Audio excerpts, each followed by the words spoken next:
All right. Hey everyone, it's Jenna, the Screen Queen here at Damnation Vault, and I'm here with Calvin and Joyner Dover of the Dover Brothers and also of N Minor. How are you doing today? Great. Tonight. Good. Good. Good. How you doing? Doing good over here. It's probably a lot warmer in Houston than it is in North Dakota right now. Good. Yeah, so you released your debut album a little over a year ago called Floyd's Fables. So first of all, the artwork is really fascinating. So what like was the inspiration behind doing that artwork and what kind of journey does it take you on when you look at it? It was kind of a play on Aesop's fables, but you don't really get that until you open it up because like there's the children's book Aesop Fables. It's it's basically you see all these animals gathered around something, but for ours it's obviously a little darker because you find the rabbit has been deceased. And yeah. Okay, that does take a dark twist. So basically the cover of the album is, he's trying to get back. You can see a village in the background, and he doesn't quite make it. Oh wow. Was not expecting to hear that. But like like how does the music of the album like continue that journey that it takes you on, especially with that dark twist to it? Well, if you look around the album art, you can see that some of it ties together with certain songs. For example, the first song is Captain Crackers, and you see on the inside there's a wanted poster with the Captain Crackers on it, and I guess the whole inside of the album art is uh, kind of talking about my dear, my plights topic. There's a killer on the loose and taking with them souvenirs is part of the lyrics. And basically, you got a killer kind of terrorizing a town and bodies are showing up, that sort of thing.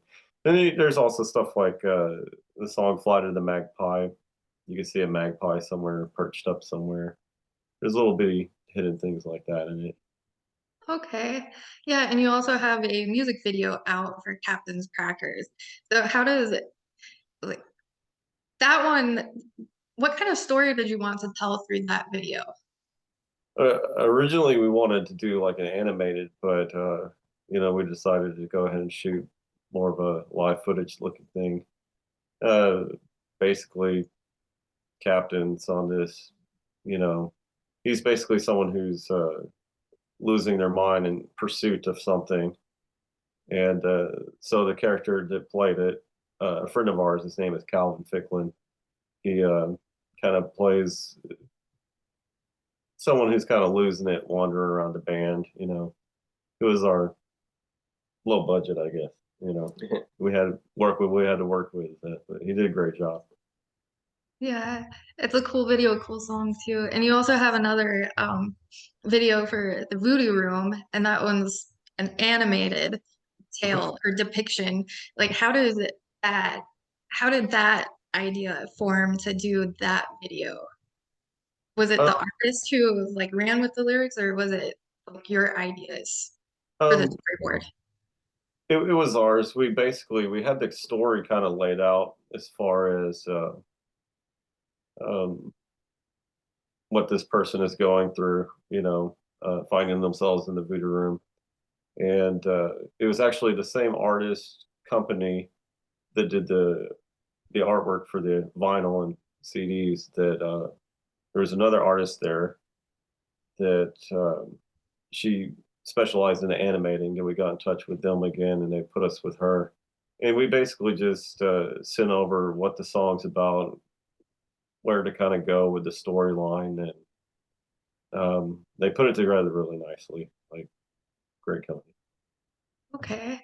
Yeah. And like the sound that you have for the Dover Brothers, like there's so many different elements to it. Like when I listen to it, I hear like elements of swing, jazz, of course, rock and roll, hints of metal. and stuff like that. So how do you feel like with you as brothers, like that your individuality and like your personal styles kind of amalgamated to create the sound that you have for the Dover brothers? Well, not really influenced too much by outside influences. So we got all these different things we like to do, and yeah, with the second album, what we're working on, you'll get even more of that stuff. It'll be even broader than what's on that first album. Yeah, we're all over the place, but it makes sense to us. Well, it sounds really nice. It's really cool. And so what all can you tell us about the new album? Like what what kind of stories is it gonna have? Yeah, Like, it's we got two things going on for the Dover Brothers at once. We're going to release an EP first, and it's the leftover songs, and then later on in the year we'll release the full length, and it's a concept album. And I don't know if he wants to say anything else about the concept or not, but yeah, the EP will be out first, and it's going to be called Scrap. 6 songs. There'll be 6 songs on it. okay. The we could just say that the working title for the concept album is called Fungal Jungle. Okay. An interesting title. Kind of psychedelic. Oh yeah, it's Which a is journey. there's like I noticed in your Floyd's Fable album, Floyd's Fable, that there was like some psychedelic hints in there too, which is really cool.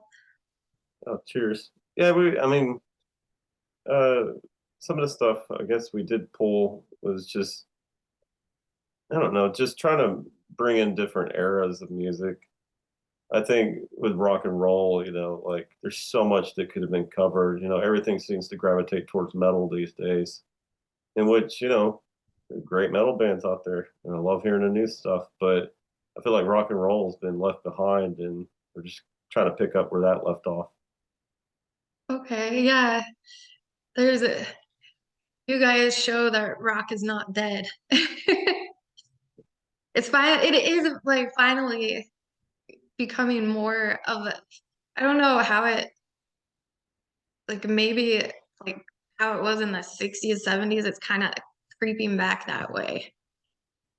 Long live rock and roll, long live metal too. But but yeah, and I also hear like a bunch of N minor undertones like in your album too. So of course I gotta ask about N minor because that's how I heard of you guys is through N minor. It's funny, we whenever we first heard and were invited to play in the project, like people had said that our stuff before we released it sounded like, one description was dark psychedelic Americana on some of it, and then when In a Minor came out, a lot of folks were saying dark Americana avant garde, and it was kind of interesting to be presented with a project that we were very well, what would you call that? Kind of in the same realm, completely different sounding bands, but could somehow fit in the same category. So it's cool to be, a part of that one too. Um, what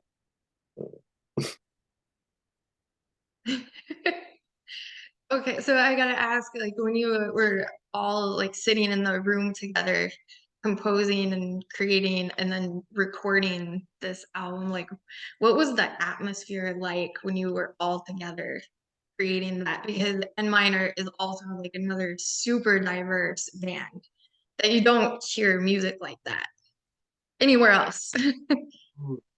I would say it's a little bit chaotic at times because you got 8 guys in a room together, and most of the work was it was pretty well put together, and Jonah and I got to add bits and pieces here and there.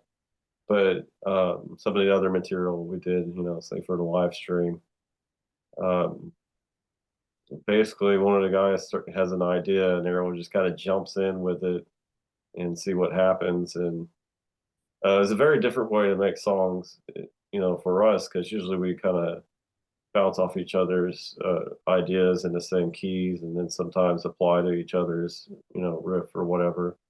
But in minor is intense because it's all at once, and somehow some really magical things happen doing it that way. Just never did it before that way.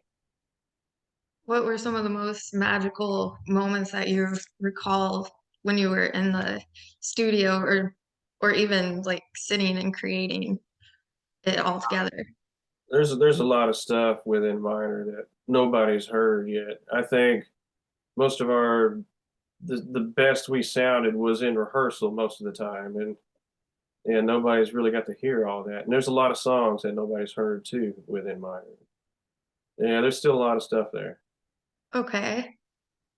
Is it, have you worked on anything new with N minor, or is it just like all Uh, or can you say? yes.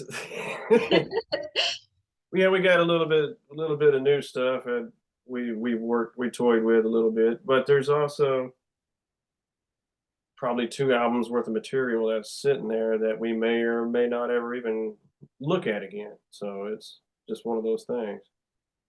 Wow, that's crazy. Well, I hope it gets released. Me too. N minor is amazing, and I saw you in Vegas. So that was a super cool show. Thanks. Awesome. Yeah. What was it like when you finally got to play those songs live?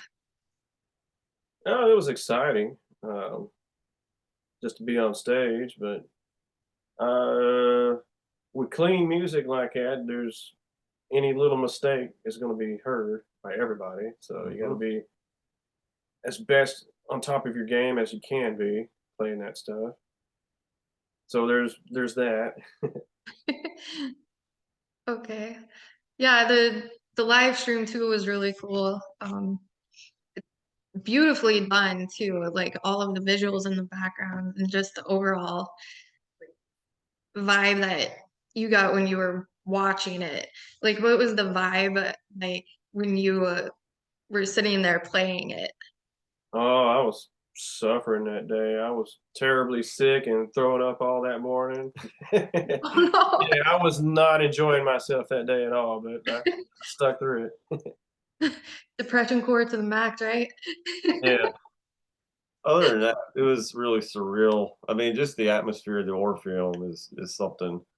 Um, we walk in and see the room, but prior to everything being completely finished and ready, and just standing in that room alone was a surreal thing. And it's another interesting thing with it was hearing the audio from just the rooms mics that were like say up in the balcony. That alone, it was an interesting mix because you hear the natural reverb of the Orpheum, and um, I don't know, it was a pretty cool thing. It was really cool. Yeah, it looked like it was really cool. I watched it over and over and over. Yes. Kind of a fangirl here, so bear with me. But yeah, like another question about recording, like what was it kind of like an orchestra in a way when you were all creating it and composing the music? Because For of for having like so many different so many members in there. Well, for in minor, we'd usually start with maybe 3 people, and we'd hash some stuff out, and then that evening, everybody would come in, and Philip would come in as well, and he'd hear what we came up with for the day, and then everybody else, Bernal, the cello player, would jump in and start adding his parts and Mhm. stuff like that. That's how most of the in minor stuff was done. Okay. I would say it kind of reminds me of how country songs are put together, though, because with country music, you would have like the singer sings something, then you hear a fiddle, and then from the fiddle takes off a steel guitar. And so you had these parts that kind of breathe back and forth or talk back and forth, rather. Um, and, sometimes you're playing something rather simple, but because you have something over here countering it, you know, it it just allowed a lot of room to create dynamics and um,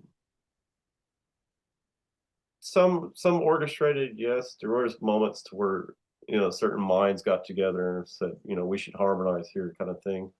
But I don't know. Back to earlier, there's still some really chaotic moments where just magic happens because everyone's playing at the same time, figuring out what can I do to stand out, what could I do to stand out, and without stepping on each other's part. It was really interesting process. What songs had those chaotic moments? Hmm. I would say it's a lot of the stuff that we didn't release. Like there's like he was saying, there's plenty of material that was worked on and um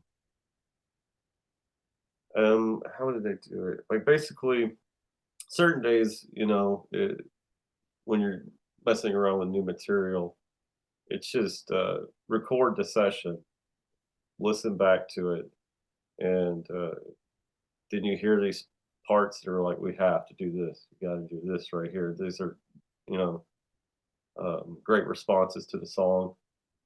Um, I don't know.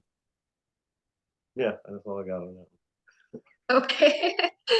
Yeah. Well, those are all of my questions. Well, I'm sure I could just like ask you stuff for like 20 hours solid about a minor, but I don't want to put you through that. But yeah, those are all of my questions. Do you have anything else you would like to put out to the world? Um, Dover Brothers are currently putting together a tour for April. Uh, Okay. Come check us out. All right. Is it going to be with another musician or is it just going to be like just I think this is going to be our solo tour. Mhm. This one, we'll probably do another one in the summer. Foreign and Strange Band has talked about having us out for a third time oh nice. this summer. But yeah, just that this first one's going to be a solo run. Mhm. Okay. We'll hit a lot of the places we hit on our first solo run, and add some more. Just keep getting bigger. Mhm. Okay. Yeah, and I'm gonna put this out there. Fargo, North Dakota has a lot of cool venues. Okay. So yeah, come out here. All right.